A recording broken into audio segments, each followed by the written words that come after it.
গিয়ে সালমান শাহর লাশটা উত্তোলন করা হবে। কারণ আমরা সালমান শাহর বিচার চাইতে 30টা বছর ধরে সালমান শাহর বিচার চাইতেছি।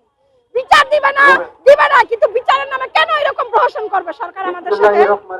আজকে দেখেন রাবিশার বিচার সরাসরি হত্যাকাণ্ড রায় দেওয়া হয়েছে আসামি, আরো অনেক বিচারের রায় দেওয়া হয়েছে, কিন্তু সালমান শাহর বিচারটা নিয়ে সরকারের কোনো দৃষ্টিপাতই দেখতেছি না আমি। সালমান শাহর বিচারটা টাকার কাছে ধামাচাপা পড়ে যাচ্ছে। আমরা যতবার বিচারের দিকে আগাই টাকার মাধ্যমে স্বামীরা অতবার বিচারটাকে পিছাইয়া দেয়।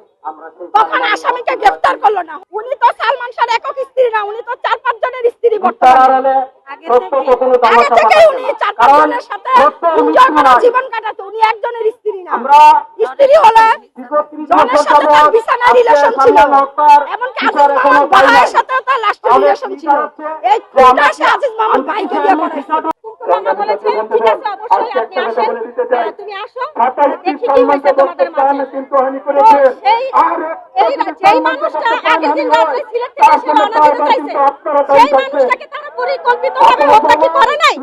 তাহলে যদি হত্যাই না করছে তাহলে সালমানের কাপড় চোপড় সেখানে সালমান শাহ ফাঁসি দেওয়ার আগে সালমানের কাপড় চোপড় নিজে বাথরুমের ভিতরে গিয়ে সে মানে কাপড় চোপড় ভিজায় রাখছিল, সেটা একটু বলেন। আমরা চাই এর সূক্ষ্ম বিচার হোক। সেদিন রাত্রে সালমান যেই ব্র্যান্ডের সিগারেট খায় না আপনারা জানেন, সেই ব্র্যান্ডের সিগারেটও সেদিন রাত্রে পাওয়া গেছে। ওরা মাত্র 2 জনের সংসারে এতগুলো খাবার সেদিন রাত্রে পৌঁছেছিল।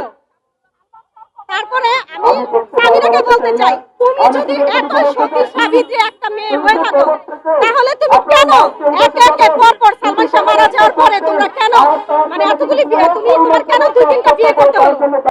কারণ এখানে প্রশাসন আসামিদের কাছে দায়বদ্ধ হয়ে গেছে, টাকা পয়সা খাইয়া তাদের বিরুদ্ধে ব্যবস্থা নিচ্ছে। এখানে আজিজ মোহাম্মদ ভাই অনেক পাওয়ারফুল ব্যক্তি, তাকে ভয় পায় মনে হয় প্রশাসন। কবরের বিষয়টা আসলে 30 বছর যদি একটা মারা যায় একটা লোক, কবরে কিছুই থাকে না, হাড্ডি গুড্ডিও নাই।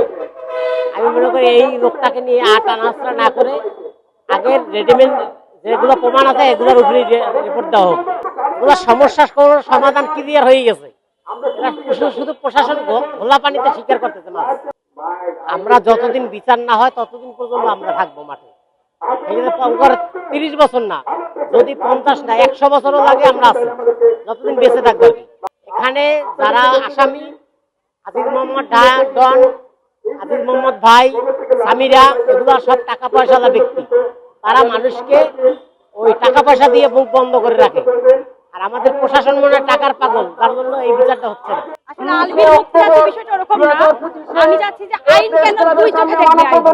আলবি যখন মারা যায় আলবি দেশে ছিল তাহলে একজন হাজবেন্ড প্ররোচনার দায়ে অ্যারেস্ট হয় এবং সমগ্র দেশ তার হয়ে মানে বিচার যাচ্ছে, শাস্তি যাচ্ছে। তাহলে স্বামীরা একই ঘরে অবস্থান করে তার সামনে তার জামাই মারা গেছে, তাহলে সেটা স্বামীরাকে কেন ধরা হবে না?